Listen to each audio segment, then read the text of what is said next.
Happy Monday, everybody. Magandang gabi sa inyong lahat. Napalingan tuloy ako. Good to be back. Parang nawala yata ako ng Thursday, if I'm not mistaken. Then, yeah. So, wala ako nung last na Tribe Tambayan. Pero I'm finally back. Just enjoy ng konting vacation with the family. Mukhang maingay na tayo sa community. People are already watching. And meron na rin tayong ilan-ilan siguro sa page that are watching as well. Ayan si Sir Ariel watching from Guam tonight instead of from Mandaluyong. Sir, ingat kayo dyan. Enjoy your vacation. Sino ba nandito na? Tingnan natin. Let's say hi to everybody. Luis was the first to comment sa community. We've got Ivy. Rian is here.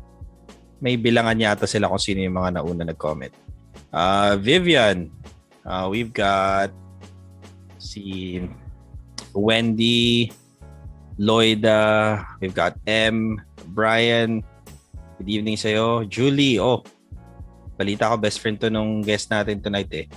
Arcel. We've got Coach Lisel is here or representing ano yan. Kasi pala sa Kaizen. So kasama ni Coach Lisel si Jen yung guest natin. We've got si Mama Rox is watching as well. Bem, Joanne, si Ara, Rochelle, Shirley, and Sherry Ann. Hello sa inyong lahat, 'di ba? And then we've got si Marlon, Maricel, and Gladys watching us this evening. So, hi Sherry Ann from Kuwait daw. Magandang tanghali sa inyo dyan if you're watching from the Middle East. So, tonight's guest, as you all know from our teaser, okay, ito bagong-bago, fresh na fresh kasi naalala ko, she actually joined the tribe just, was it a month ago yata? O less than a month ago? I'm not even sure, pero super bago lang talaga to si Jen. Yung guest natin for tonight sa tribe. And she was an enrollee sa PFL if I'm not mistaken, kung hindi ako nagkakamali. And then she came in. So kung may mga PFL alumni in the house, hello sa inyo. I'm sure babatiin kayo mamaya ng guest natin. Hello Andrea, hi Annalie, got Janelle. Hindi pala siya PFL enrollee. May friends lang siya sa PFL. Yun. Fretzy is here. We've got Irene. Si Mark is watching. Oy, Maricel, proud daw of that girl. Diba? So, yun. So, looks like we've got quite a few people watching tonight. Interested to hear yung journey ng guest natin and maybe pick up a thing or two kung paano nyo yung ginawa yung pag-transition nyo into freelancing. So, before I bring her on, as usual, I want to make sure you guys are ready to listen. And so, let's have you guys type yung pangalan ng guest natin, Jen. That's G-E-N. Okay, Jen, just type Jen if you're ready. We get about 100 people na mag-type ng Jen. Then we'll go ahead and bring her out. And antayin natin sila. Okay.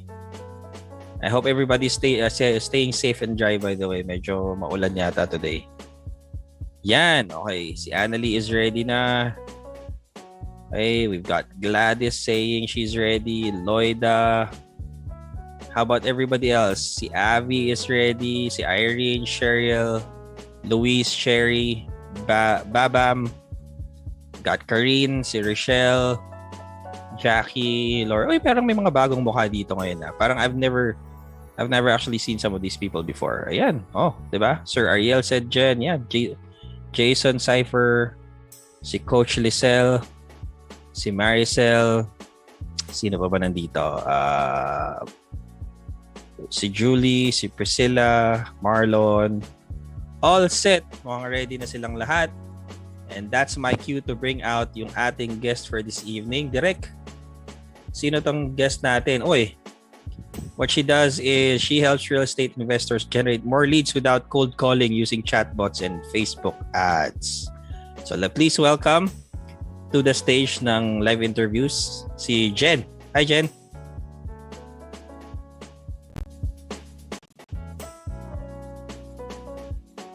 Oh, may konting delay. Pero we will... There she is, finally. Hello, Jen. Yan. Jen, mukhang nakamute ka yata. Okay. Yan. Okay. Good Mic evening. test. Magandang gabi sa'yo, Jen. Kumusta? Good evening. Thanks for having me here. Okay lang. Yon. Excited ka ba? Kinakabahan? Ninenervyos? O ano, naghalo-halo na ba? Ni-remind mo pa ako. Baka himatayin ako right now. Ba't ka naman himatayin? Konti pa lang nanonood sa'yo. Nasa mga 100 pa lang naman sila. Okay. Tsaka karamihan dito are people I think that you know naman. So, no pressure ika nga, sabi nga nila. Kamusta sa Bacolod, if I'm not mistaken, right? Yes, Bacolod. Kamusta weather dyan? Maulan din ba? Time to time umuulan pero mostly mainit. Okay. Buti pa sa inyo, no? Pero we enjoy the cold weather din naman kahit paano pagka umuulan. Medyo magulo lang yung panahon kanina. Iinit, araw, ulan dito. Papaiba-iba. O, diba? Okay. So, kamusta ka muna? How are you doing? I'm okay. I'm busy lang talaga the last 2 weeks. Because of the project that I closed. Nice. O, diba? Mamaya natin pag-usapan yung project na yan. I remember first meeting you before ba nag-open yung PFL or was during the enrollment period ng PFL? Was that the first time na nagkakwentuhan tayo or was it even before? Even before pa. Last year pa sa free group. Okay. I see. Kailan ka nga ba nag-enroll sa tribe? June 4. June 4? lang, oo. So that last year yon? No, this year. Eto lang. Bagong-bago lang. Okay. Fresh na fresh. So remind me, bakit, paano tayo, you messaged me, paano ba? Yes. So dun sa free group, I think there was a time na sinulit ko ta. Tapos napagkamalan mo ako tribe member. Okay. Naalala ko na. Yan nga ba sinasabi ko. Sa dami ng nakakausap ko eh. Tama. Okay. So that was what? Like early this year ba yon? Tama ba? November 2020. Last year pa. Okay. Parang iba pala. Yung pangalan mo, Charms, no? Na hindi na bago ni Direk. Pero hindi po siya si Charms. Siya po ay si Jen. Hindi rin po siya host. Yan. Okay na. Ang bilis talaga ni Direk. Diyan ako bilib kay Direk eh. Okay. So, everybody, I'm sure, are curious and they want to hear your story, obviously. Yan naman yung gusto nating i-feature talaga dito is yung stories ng mga freelancers, especially tribe members, how they, started their journey. Yung iba sa kanila, they transition from, other things that they're doing, whether that's corporate, kung ano man yan, and into the tribe eventually, into freelancing. So let's start off with your story, Jen. Kwento mo naman sa amin, ano bang start mo sa, working career mo, ika nga, professional working career ba? Or what's the story behind, Jen? Actually, 1 year lang ako nag-corporate after college. Okay. After freelancing na So, pero 2010 na ako nag-sign up sa Odesk. Odesk pa during that time, no? Yes, Odesk pa nung time na yun. Okay. So, hindi na natin ibubuking yung edad mo kasi sinabi mo na rin lang naman na after college, 1 year ka nagtrabaho. Anong klaseng work? What did you do yung 1 year na yun? I worked for a publishing company. Mm-hmm. And I was one of the sales reps, so field work siya. I go from one school to another offering yearbooks. Okay. Ito ba ay nag-uumpisa sa letter V? Hindi naman. Hindi. M. Iba yon. Okay. Yeah, kasi yung sikat na letter V na publishing books, di ba? Alam mo ba yung tinutukoy ko? O baka ako lang nakakaalam nun? Baka ikaw lang nakakaalam. Baka matanda na yata ako masyado talaga. Okay. Anyway. So that was, sabi mo, before or after, right after college, you took on that job. Tapos after that first year of working for that publishing company, diretso freelance na talaga. Yes, diretso freelance. Pero that time kasi hindi pa siya talaga matutawag ng freelance. Mhm. Kasi I was medyo office-based yun. Freelance in a way na kasi pinayagan ko na dalhin yung job papunta, dalhin sa bahay. So I was Right. a content provider ng time. Mm. So more of remote work. Remote work yun, yes. Oo, remote work. Pero ang setup was practically similar to being employed, kumbaga. Um, hybrid. Parang parang may pagka-freelancer din. Pero, Okay. ano, So ano exactly ang ginagawa mo yung unang gig mo sa Upwork or sa Odesk pa during that time? ano yun, I was uploading, yung task is to find stock photos, Mhm. tapos maghanap ng mga swap para sa blog ng client, and then, yun yung i-upload sa ng blog. So, yun yung task. So, medyo maliit pa yung rate na yun. Okay. Would you mind sharing with us kung ano yung rate during that time? I was hired for 56 cents per hour. Ganun Magkano? kaliit. 56 cents. 56 centavos Yes. per Yes. hour yon. Oo. Oo. Yun yun. I started 2010 with, to ha, 2010. mm, Okay. So, parang sobrang baba naman yata, Jen. it was a way to get my foot in Upwork, Odesk at that time. Kasi Oo. sa Odesk, um, hindi ka madaling ma-hire if wala kang work history. So I have to get something, anything, para magkaroon lang ng work history. Right. And so, Okay. yes, yun yun. Eh, kamusta naman yon? During that time ba, were you single? Did you have a family na? Uh, I had a part, I had a partner ng time na yun, which is Okay. my husband now. I see. Pero wala namang sinusustentuhan na kids or any other family members? No, wala pa. After a year pa kami nagkaanak. I see. Okay. Pero still, 56 cents during that time. Parang sobrang baba pa rin, ano? Sobrang baba. Pero yung I communicate well with my clients na via back and forth ng email. So sabi ko Aha. sa kanya, it's a very low amount. Sabi niya, Right. I will make up for it by giving you a glowing positive review sa Upwork, sa Mm, Odes. So he did. He gave me something that made me shine talaga ng time na yun. And so I was hired right away naman ulit. got it. Okay. Pero bigla kong binunot yung calculator ko. So you were making roughly 200 pesos per shift kung 8 hours, tama ba? Yes, parang ganyan. Oo, kasi parang during that time if I'm not mistaken, ang exchange rate 2010 was around what, 45, ganun? Somewhere around that range yata yan.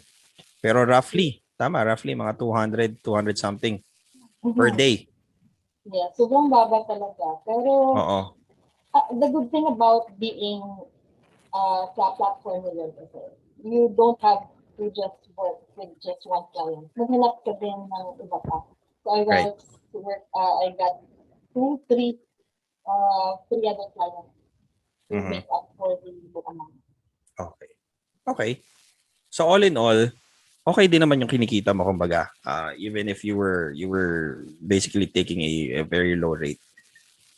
Yes, kasi the minute that I was able to meron na akong feedback din sa Upwork. Sunod-sunod na kasi Yung sunod-sunod mga na kasi yung projects. client. Yes, oo. Mm. So, yun yun. Okay. And what did you focus on during that time? Anong offer mo? Was it a specific service ba? Specific, Uh, skill? ano, hindi ko pa talaga alam kung ano yung pwede kong i-offer. So I Mhm. wanted to explore. I want to see kung ano ba yung pwede kong gawin, and I want to find out kung ano ba yung mga ano ba yung kung saan ba ako magaling, parang gano'n. So, I started with data entry, research, ano pa ba, SEO, lahat na lang, proofreading, ano pa, ang dami. So, I got hired to do a variety of tasks. Parang ang dating ko nung time na yun is parang Jack Jill of all trades. Parang gano'n. I see. And how long did that last basically? From 2010, gaano katagal ka na nasa Upwork? Was it up until recently lang? Until 2020. Meron pa akong contract 2020. And then, everything nawala lahat. I see. Pero between 2010 hanggang 2020, I'm assuming naman nag-increase yung rates mo. Yes, oo. Kasi every time I end a contract, what I do is, like that, kasi nag-end na yung 56 cents. I increase my rate right away. Kasi nung time na yun, wala pang minimum si Upwork. Right now, meron silang minimum which is $3, I think. Noon wala pa. So, pababaan ng rate ng mga freelancers. Kasi nga, you were practically bidding for projects, no? Yeah. So, ako naman, yung ginawa ko, every time may contract ako na nag-end, tapos maganda yung feedback sa akin, positive yung review, I increase my rate $1 more na. Got it. So, okay. Oo. I see. By the way, baka may mga nanonood sa atin who might be able to relate to what Jen went through. Baka may mga Odesk users pa tayo dito. Let us know kung kayo rin had to go through a similar experience where you started off, charging really low para lang ika nga ni Jen, foot in the door. Makapasok lang, parang ganon. To get experience, to get a portfolio going, ika nga. Let us know in the comments kung ano yung mga experiences ninyo. We would love to hear. Baka may mga similar experiences kayo dyan. So Jen, let's go jump really quickly into what happened last year. Kailan mo na-discover yung free community? That was last week of October. Yeah, of last year lang yon. Okay, and how did you stumble upon the community? I remember it very well talaga kasi I was cleaning up my inbox and deleting email, and I saw one email from GPN where there was a link to the free group. So I joined this group, and then doon na. Medyo nabigla ako kasi I've been a freelancer for a long time. Hindi na lang ako na-target ng ads. Or maybe I was targeted pero baka I was so okay na sa rate ko ng time na yun, hindi ko na pinansin. I don't know, hindi ko alam. Right. So through email, again, can you say that again? Paano? Sa email? Yes. Nakita ko yung email ni I was a subscriber na sa emails niya, tagal na ito. Okay. There was an email there with the link to the free group. Right. Tapos, I joined the free group at nakita ko maraming resources na wala na I think that I can really use to start my freelancing. Okay, I see. Oh, quickly lang, I wanna go to the comments. Sabi ni Jet Gallardino, nag-give up na raw siya sa Upwork. I don't know exactly why. Pero parang mahirap din kasi sa Upwork, especially nowadays, because you have to build your profile and may approval pa yan if I'm not mistaken, di ba? Tama ba? Meron. Yes, you have to get your profile approved. Pero kasi naman, before naman ng Odesk pa kasi, ang dali lang ma-approve yung profile. It was only years later nung Upwork na siya, nung talagang kahirap na yung pa-approve yung profile. Right. Siguro it was because of the surge din of freelancers. Syempre dumami na rin, di ba? So Upwork, yung Odesk before, which was then Upwork na, they had to make sure na, na may i-vouch talaga nila yung mga freelancers na nag-apply for jobs or projects. Kaya nga. Or it's possible na ang daming nag-duplicate na kanilang account. And then they have other people working on that account. Right. So it's medyo nababiolate yung mga policies. Right. Okay. Yeah. And Geraldine Estrada Orgas is saying, I want to try freelancing. I just don't know how and where to start. I'm overwhelmed with all the information I found on YouTube. Geraldine, well, you've come to the right place. So hopefully by the end of this interview, medyo magkaroon ka ng mas magandang idea how to start freelancing. And the good news is hindi naman limited din dun sa Upwork or any other freelancing platforms. Pero you're off to a great start actually, you know. Nag-start na siya kasi searching on YouTube siguro, doing her own research as far as paano ba mag-start sa freelancing. So you're on the right track, Geraldine. Stay tuned. If you have a chance to join yung free community natin, do so. It's called the Freelance Movement Freelancing Community. So hanapin mo lang sa Facebook yan. Maybe we can have somebody paste the link mamaya. We'll have somebody help you out to para maging part ka rin ng community natin. Okay? So, sabi rin ni Jomel, Upwork din po, source ng clients ko muna ngayon. And yes, here pa-approve. Yeah, we totally understand, Jomel. So, that is why, mamaya-maya, ipapashare ko kay Jen, okay, kung ano yung alternative right now. Yung pwede nyong gawin, if you're having a hard time on these freelancing platforms, which we totally understand, kasi nga, yun, nagkakaigpitan, mataas na yung competition, marami na ring freelancers, kuminsan hindi na rin reliable yung mga clients, 'di ba? May mga ganong klase na rin ng clients.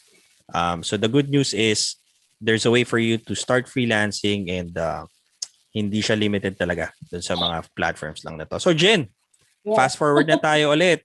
Okay. When you found the community on like late October of last year, I'm sure you were aware that we actually opened the doors of the tribe, which is our paid program, 'di ba? Yes, oo. So why did you not take action right away? Bakit nag-antay ka pa? Gusto ko talaga. Pero Okay. at that time kasi yung our finances is not looking really hindi pa. Wala pa talaga. Hindi Okay. pa talaga pwede. Wala pa akong pera to pay for the membership. I see. Okay. So fair enough. Talagang inantay mo talaga. Matagal-tagal din ha. From November to June, that's a little over 8 months. Yes. Tama ba? Oo. Okay. I think it's really good na medyo natagalan pa ako. It took me a while to join the tribe because with the when I joined the free resources, I think that it made me more resourceful. Okay. I was Oo, able, sobrang resourceful to the point na piniem mo ko di ba? yes, oo. Oo. So, pwede niyong gawin yon. Huwag Mm-mm. mahihiyang mag-PM. And Oo. sumasagot naman kami, di ba, Jen? Yes, very responsive, Oo. very helpful talaga. Yun. So kung may mga iba sa inyo, ako babahain na tayo ng PM nito, Jen. Pero yes, if you have, you know, you need help, kung medyo confused kayo, feel free to reach out. I'm not gonna promise an answer right away kasi medyo marami rin talagang messages lately. Pero as soon as we can naman, especially the community managers or rather the success managers natin sa loob ng community, they'll be happy to lend a helping hand. Talagang I can vouch for everybody. Hindi kayo tatanggihan yung mga yan. Yun nga lang, pag minsan, medyo matagal yung reply. So pagpasensyahan nyo na. Okay, kasi maraming nagme-message, yun lang talaga siya. Sabi ni Julie, di ba, ang bait daw talaga. Nababaitan na si Julie sa akin. So thank you, Julie, sa sa pagsabi na mabait ako. Anyway, so fast forward na tayo, Jen. Okay? Yeah. Fast forward na tayo. Let's talk about yung pinag-usapan dun sa or sinabi dun sa teaser mo na the biggest kind of mindset shift for you was really not all about learning anything new. Okay? But it was more of unlearning. Yun yung sinabi dun di ba? Yeah. Tell us a little bit about yung story na yan ng unlearning at why did you have to get to a point where you had to unlearn most of the things that you knew already? Yes, well, I have been freelancing for a long time. So I thought I already have it figured out. Yung tipong I know how to get clients. Yep. Just with emails or just using the platform. So I thought I had it figured out. Tapos, hindi pa pala. Okay. So when I learned about the free group ad, I read all the free resources. I found out that there is a better way to do things. And for me to, for that to work, I have to let go of the old freelancing way of doing things. Mhm. So, sobrang hirap. Sobrang hirap Okay. kasi it's like, when I, when I tried the CCTV process, Mhm. it took me a while because I keep going back to the Upwork platform. I keep going back to that site and looking for clients. Matagal din akong nawala ng clients eh. I let go of all my clients from July 2020 Mhm. until October 2020. So I was without clients when I joined the free group. So I had to do something to restart my freelancing career. And for me to do that, I have to let go of everything. Right. All freelancing way of doing things. Was it more of force of habit kasi sanay ka na for the last 10 years na talagang doon ka pumupunta ng pumupunta for any opportunities or any sort of work that you're looking for? Parang ganun ba siya? It's more of, I think that through the years, the platform has provided me a sense of security. Ah, okay. I can go back to that platform anytime, find clients because I have a work history. So it would be easier for me to just send in an application and get a reply. It works. But when the pandemic came, it's like everything changed. No Right. replies. Okay. I Oo. see. So, tell us more about, sabi mo kasi parang ang hirap nga, no? For you to forget the old ways that you used to have as far as applying for jobs on Upwork, just regularly going on the platform. Ano bang bago? What changed kumbaga na medyo naging struggle for you? Um, Elaborate further. Ano yung ano? Oh, you mentioned na you learned new ways of doing freelancing. Mhm. So ano yung bagong natutunan mo that was kind of hard for you to practice at first Yes. Yes. compared to just going on a platform like Upwork before? Yes. Because back sa Upwork, it was easy. You just need to look for a job on their job board, send in your application if you're interested in the job post. Whereas dito sa sa new way of freelancing, the JTL way of doing things, you have to work on a lot of things like connecting. Right. Um, you're doing it differently because you're this time around you're more involved in a way that you're trying to find out or you have to find out kung ano yung pain points o yung struggle ng clients. Mhm. And then you can position yourself better as an expert and charge higher. Walang Right. ganun sa old freelancing way. I think back sa Upwork, parang yung people that they can still message you and let you know, I can carry you at this rate. Can you do Mhm. this at a lower rate? Parang ganun. And Right. then, if you still have that scarcity mindset, yung tipong, baka pag hindi ko to tanggapin, baka, Sayang, oo. oo, sayang, hindi na ako makakita ng ganitong opportunity. Mm-mm. So, tatanggapin mo. Yeah, But, yeah. I see. So was that the hardest part, yung parang tipong dati kasi sanay ka na apply lang tapos aantay mo yung sagot, and this time it was you had to take a more proactive approach kumbaga to generating clients for your own freelance business. Um, ang dami talaga eh. I think yung pinaka-struggle ko, sa when I started doing Mm-hmm. Yeah, go ahead. okay, yung pinaka-struggle ko talaga is unlearning. And so it was I have to keep working on myself Mm-hmm. before from when I started ano ba yun? November, December, January until the time na nag ako. But eventually, I had some breakthroughs, I had some realizations, Mm-hmm. and I was able to get clients. And for me, that was like aha moment ko yun na, ay, so it's working and this is how to do it. Parang Right. ganun. Okay. Nice. Now, before we go to the conversation of the client that you closed, eto ang nilagay natin dun sa teaser natin, di ba? Which is worth what? 1.7 something? Yung 1,750. project. Okay, mamaya natin pag-usapan, but I really want to quickly go to the viewers then and tell everybody na the tribe, which is the paid program ng the freelance movement, is still open. Okay? Matagal-tagal na tayong open from last year. Mag-isang taon na rin. But that's, because we want to give a lot of people more opportunities to be able to get in and learn the same things that Jen learned when it comes to creating or generating clients for herself. So open yung tribe right now. And all you need to do if you want to learn more about it and have our success managers reach out to you to talk about it is comment with the word tribe. Yan. Okay? So comment with the word tribe. Again, it's a paid program for freelancers or aspiring freelancers where we basically teach how to get clients on demand. Ika nga. And not just clients, premium clients yung pag-uusapan natin dito. Okay, so yeah, comment with the word tribe.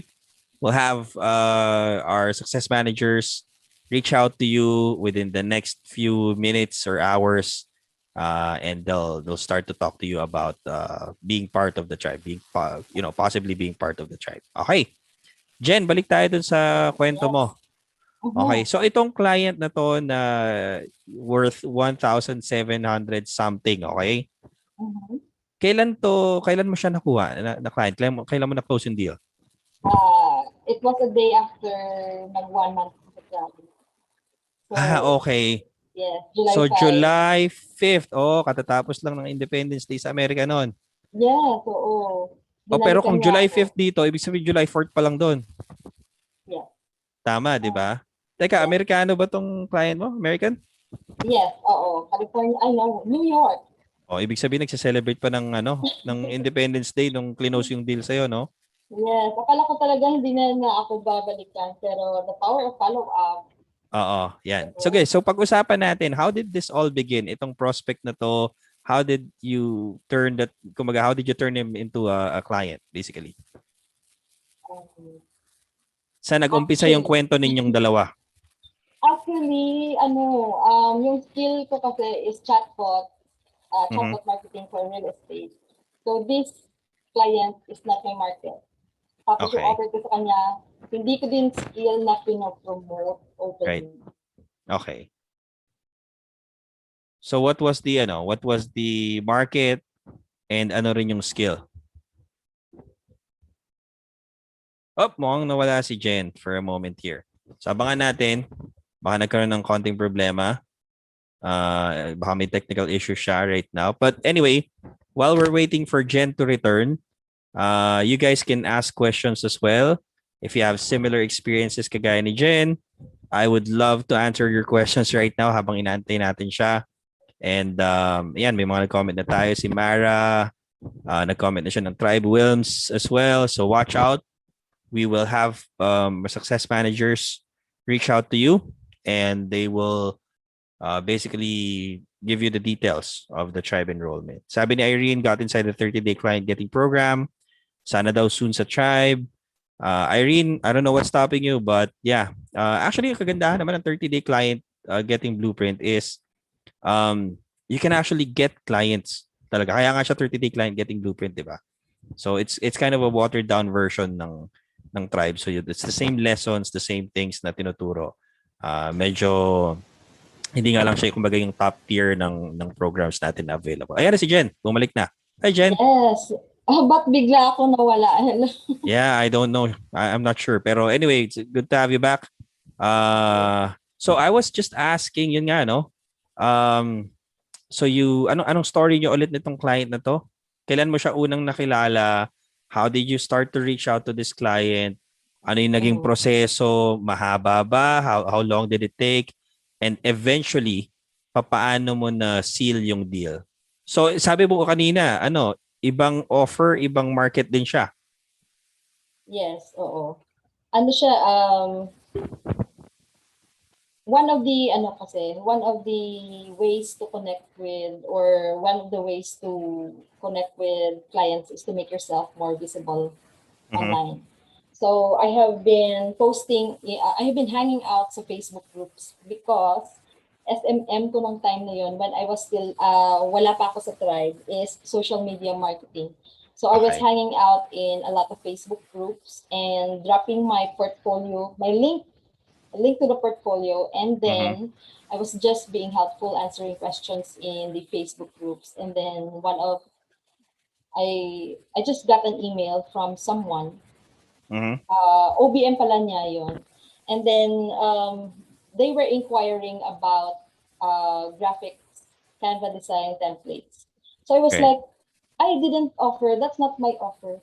So how come this person is asking me about Canva templates? That's not what's in my portfolio. It's Right. Instagram marketing actually, yung nasa portfolio ko. So, anyway, hindi ko naman I did not turn them away. I wanted to know kung ano yung, how can I help them. And then they showed me the graphics and I said, they wanted some samples. And so I sent them a few and they were really happy with it. Okay. Yun. And then I sent them a proposal. I even submitted the proposal sa group. Yeah. Asked for help. Tapos, hindi tinanggap actually. Hindi tinanggap yung proposal ko because there were discrepancies daw sa proposal. There were discrepancies sa proposal and they were not happy with it. So they did not accept my offer. And so what I did was, wala lang, naghintay na lang ako. Sabi ko, ano ba, lost opportunity na ba yun? Parang ganon. And it was, I think, when I was with a session with Coach Thea that she mentioned na mag-follow up sa mga clients. Ganon. And so I did. I sent that client again, follow up, not knowing na July 4th pala. Okay. So I got an email from the client, yung automatic, yung responder lang, vacation. Oo. And then, but I did ask kasi if they're still interested, and she is interested. Wala pa daw silang may nakuha. Okay. Yes. And how many follow-ups? How many follow-ups did it take for you to finally close that? Isa Just lang. one. Yes, oo. I see. Ano kasi they actually, yung proposal ko na sinabit sa kanila is they were okay with it, except na talagang hindi ko lang nalagay sa ayos yung nakalagay sa strategy doc. Okay. Meron kasi doon na dapat ilalagay ko yung mga sizes or yung mga specifications ng project, and I summarized it thinking that it would make the document look better. Right. Yun pa pala yung Yun yung kulang. Yes, oo. So ayun, nagulat ako nung Monday, they let me know na they're accepting option 1. Nice. Nice, galing ah. Pero going back to my question, anong month mo siya unang na-encounter yung prospect? It was mid-June, first week of June when I joined the tribe. Parang so around a month of basically providing value through that group. Tapos eventually, yun nga, mukhang nag-stand out yung mga pinapakita mo or whatever it is that you're posting or maybe answering, and nag-reach out tong client na to sa'yo, kumbaga. I think that they may have seen me for longer kasi I'm very active in that Facebook group. I answer a lot of questions, and one easy search and it would show you kung ano yung mga pinaglalagay mo sa group na yun. Yeah. So ayun, oo. I see. And, okay. That's nice. So yun for everybody watching, just to recap yung sinabi ni Jen kanina, yun nga, apart from finding clients sa mga platforms like Upwork and online jobs or freelancer.com or Fiverr, if you are watching and you're still focusing on those platforms, wala namang problema.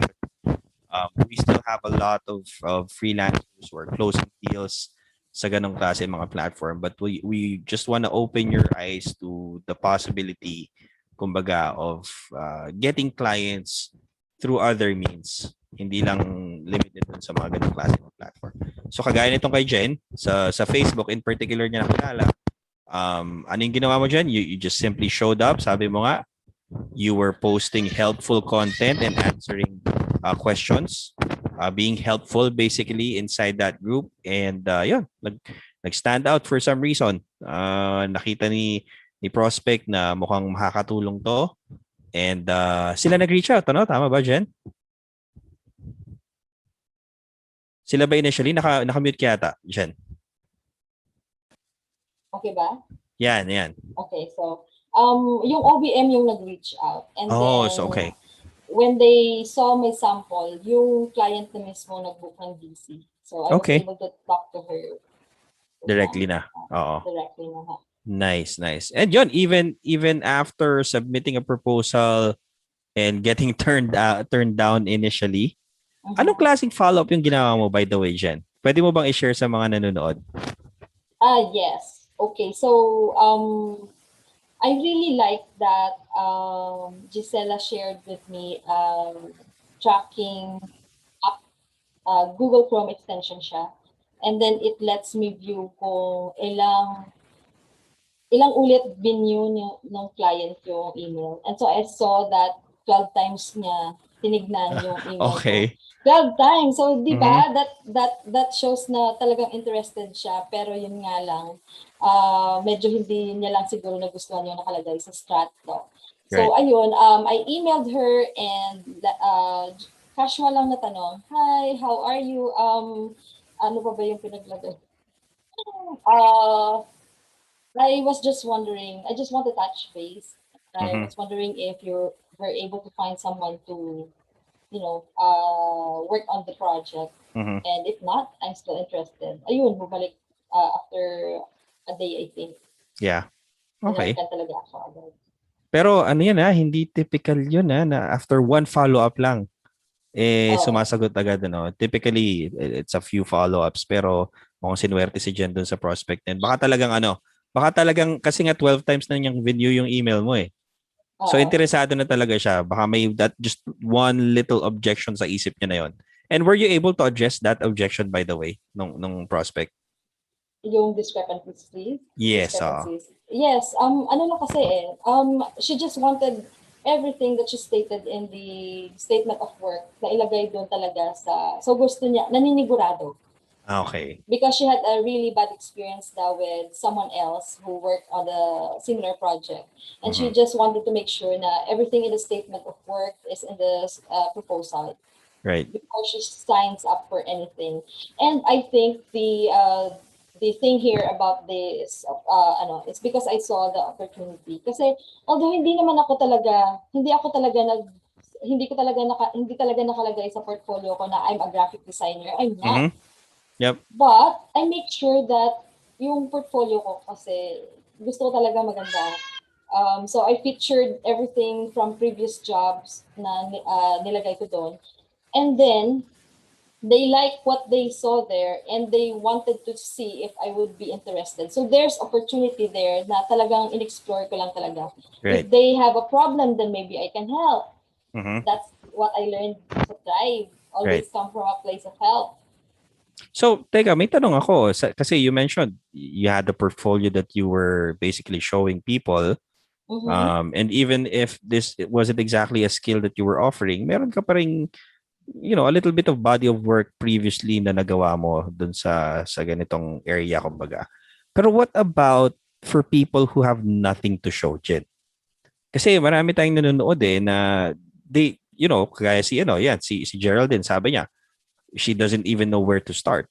Malamang wala siyang portfolio, wala siyang any body of work to show a prospect to prove that she has what it takes to deliver what they're looking for. What can you say to those people na walang ganon? Okay, I want to share something with you. Like this is just something that I do. When I started, I didn't really have anything in my portfolio to show really. So what I did was in my personal account on Facebook, I posted something like, I'm looking for 5 local businesses who needs some makeover, who needs a Facebook cover makeover. Okay. If you're interested, please get in touch with me. I would be happy to even create a chatbot for you. Parang ganon. And a lot of there were a lot of people who showed interest. And so I created Facebook covers for these 5 local businesses. Okay. Tapos yun yung ginamit ko sa portfolio ko. I see. All right. Oo, para may laman. So it wasn't, hindi naman siya necessarily work that you did for clients na paying clients, ika nga. Yes. Free yun. Mga free offer ko yun. So, it's Yeah. similar to the BCS. And I'm assuming pwede mo rin i-count dun yung sarili mong profile if you did a revamp, 'di ba? Medyo nag-redesign ka ng profile mo or Yes. you know, yung Facebook banner mo or whatever, however you wanna call it. Pwede rin 'yon, 'di ba? Kasi any sort of yun nga no, of work that you've done before, whether it's paid or not, mas maganda nga yan kung may konting testimonial pa coming from a client, 'di ba? Yun din Yes. yung isa sa mga tinuturo natin. Pag Oo. when you get a breakthrough case study, you know, in exchange for free work that you do, oftentimes you ask for a testimonial, ika nga, para may social proof kasi that's more powerful at times, 'di ba? May tanong pala si Joy. Let's go quickly lang. Joy is asking, ilang beses po ba dapat mag-follow up? So, rule of thumb, okay, tinuturo rin to sa loob ng tribe.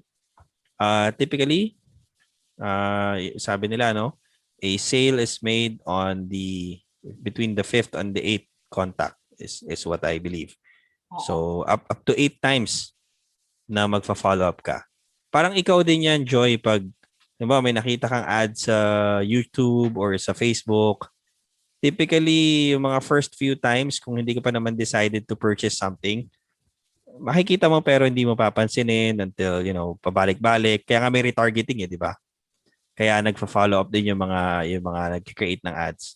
Kasi it takes, yun nga, at least between 5 to 8 contacts or touch points before somebody actually decides to purchase a service or a product. So, ganun din sa mga clients. Ganun din sa mga prospects natin. Si Jen, medyo may kahalong swerte yun. Siguro na timingan niya kasi 4th of July. Pero I think in her case, if you think about it, Jen, parang multiple contacts din kasi chinek niya 12 times yung email mo, no? 12 times. Baka she just wanted assurance na hindi ako puchu-puchu. Ayaw niya lang ng 13th time kasi baka malas yung 13 daw. Ay, baka. Oo, di ba? Pero so going back, if you think about it, multiple touch points pa rin. Kasi 12 times niyang chinek yung email mo. Ibig sabihin, paulit-ulit niya sigurong chinek at binasa yung content ng proposal. And, you know, luckily enough, yung isang follow-up mo na yon might have been the 13th contact. Ika nga, if you think about it. So, yun yung nag-make or break nung deal for Jen. O, diba? So, you close the deal. Again, how much? It's 1,700 plus? 1,750. 1,700. And for how much amount of work do you think you're going to be putting in? It's just for, it's a one-time project. So I need to get the project done by July 29th. But I think I'll be able to finish earlier. And I see some more opportunities na baka mag-continue pa kasi I see a lot of things sa client na pwede ko siyang matulungan. Yun. Okay. So, ang nangyari kay Jen, siguro it's safe to say that you have become more of a problem solver rather than just a, you know, a freelancer looking for the next project, ika nga. Tama ba? Yeah. Yes, oo. What are some of the other things, especially as far as yung perception mo of what freelancing is? What are some of the other things na medyo nagbago once you entered the community and eventually went into the tribe? If I can name out a few, yung talagang tumatak sa akin is to always come from a place of help. Kasi before, parang it's like everything has monetary value. I will help you, but you have to pay me, parang ganon. But this time around, when it says always come from a place of help, yung focus ko nag-shift na eh. It's not the money, but it's more about, can I really help this client? Yung ganon. Okay. So, isa yun talaga for me. Yep. And then the other, a few more. when I joined the tribe, talagang nag-step out ka sa iyong comfort zone. You become more proactive, more resourceful. Ano pa ba? Teka lang. You become more proactive, more resourceful. Tapos, there is a community. Yung isa din na talagang very important for me is the support system here sa tribe. Mhm. Because when I was still outside the tribe, I have an accountability body. My best friend na imported from Egypt, Julie Rose Elias. Siya yung talaga yung nakita niya lahat na pinagagawa ko from day one. Mhm. I push myself so hard. May mga times talaga that I really cried sa dumakmak na luha because I want it so bad na talagang, parang ando na eh. Tapos hindi pa talaga, ang dami kong rejections. Yung parang ganon. I mean, I have been freelancing for a long time, di ba? So it's like, ano yung kulang? I mean, may experience naman ako. I have the skills. So, ano yung missing ingredient? Parang naranasan ko yung point na yun. And she was there. She saw that I really pushed to get to find a way to get more clients and eventually earn enough to join the tribe. Yun, 'di ba? Oo. So that's a very inspiring story that you shared, Jen. Thank you for sharing your story with everybody. And I'm sure marami, no? Kagaya nga sila Jomel kanina, other people who might be trying to find opportunities sa freelancing, sa mga iba't ibang mga platform. Your story just goes to show na, you don't really have to focus on just one or two places to find prospective clients. Maraming mga opportunities elsewhere. Ika nga, you're the perfect example ng somebody who spent her hindi naman entire, but most of your freelancing career sa Upwork, and then eventually ngayon you're outside of Upwork. Ang maganda pa doon, wala nang kaltas yung fee, di ba? Yes, 20% pa naman sa Upwork. Oy, pero I'm assuming lumiit na yung sa'yo kasi ang dami mo ng hours, tama ba?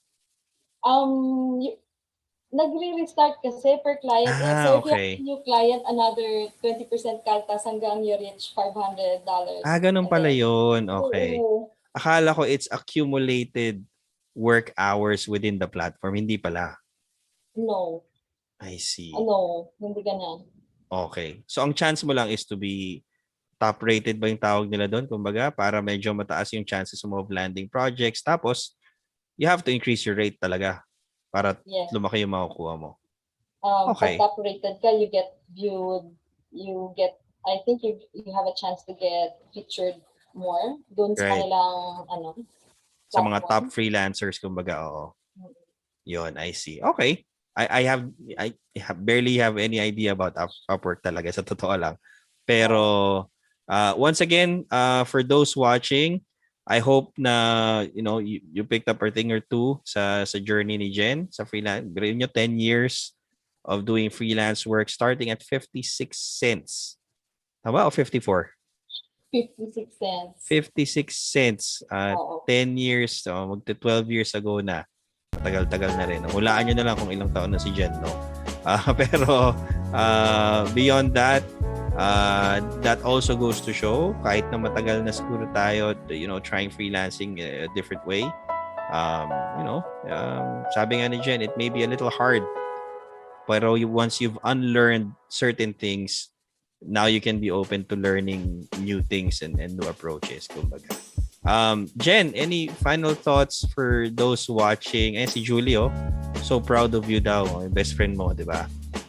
Nga pala si Julie, you were the one who convinced her, tama ba, to jump on PFL, tama ba? Ako. Ikaw talaga yung may kasalanan, ano? Ako yung parang taga-push niya. Ikaw yung pusher. Pusher.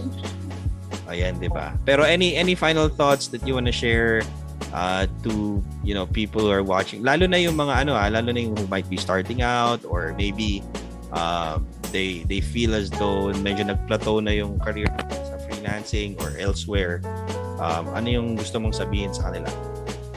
Okay, so yung pwede ko ma-share, I think, is that how badly do you want this? I mean, if you really want to make changes in your life, think about hindi kasi it's not an easy journey. If you really want it that bad, gagawin mo talaga yung lahat to reach your goals. So it's going to be hard the first time, but it gets easier over time. Marami ka talagang ma-experience, but ang dami namang resources I mean, it's you can find it everywhere. Yung na lang talaga, you take action, parang gano'n. So, if you take action, syempre may results. Hindi naman pwede na hindi ka nag-take action. Tapos walang results, di ba?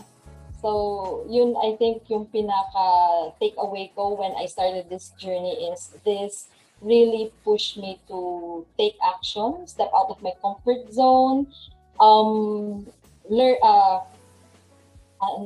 empty my cup so that I can learn new things and apply it right away. I mean, ayoko maghintay na next month pa. I want, if I learn something new today, if possible, in the next few days, apply na agad. Yes, take action na agad. Right. Cool. Well, sabi ni Marlon and Avril nga, thank you so much daw for sharing your journey. Si Mark Andrew saying thank you as well. Thank you, Jen, once again for letting us have you as tonight's guest dito sa live interviews natin. And we're super excited din to hear what's gonna happen to you in the next few months and years. So thank you very much, everybody, for watching. Thank you for having me. You're welcome. Oh yeah, nga pala. Shout out mo na yung Shout out to sa Kaizen. Tribe Kaizen, kay TL Karen, TL Marge, and TL Jojo. And of course, our coach Michelle. Yeah. Shout out din sa ka-AC ko, Bem and Michelle. Nice. Thank you very much. Super proud si Coach Lizelle sa'yo. Talagang inabangan niya tong interview mo na to. Now, before we formally end, again, just want to remind everybody that the tribe is open. If you're interested, comment with the word tribe dito sa live video natin, sa live comments natin. Or if you're watching this on replay, you can do so as well. We will still have somebody reach out to you. And yung mag-reach out sa inyo, Success Manager will give you the details on how to be part of the tribe. Again, let me just remind everybody, it's a paid program. Okay? May bayad yun. Pero just like Jen, who eventually decided to join, mukhang nag-ROI na. Tama ba, Jen? Bumalik na. ROI na, yeah. Oo, na multiplied ROI na siya. Si Queenie is there as well. So proud of you. Kaisip pala kayo ni Queenie. Yeah. Oh, di ba? Oh. Parang recently rin lang to si Queenie nag-join. Parang was it early this year? Parang ganun yata, no? Anyway, congratulations, Jen, on that win of yours. Thank you. Okay. We're gonna look forward to more. Mag-post ka pa ng marami para mag-guest ka ulit dito. Baka may part 2 tayo. O, diba? And we wanna greet everybody. Good evening once again. Enjoy your evening, guys. We'll see you next Monday. And then the Thursday after that, we'll be back to our Tribe Tambayan. So thank you very much, everybody. We'll see you again soon. Bye. Thank you for having me. Rika!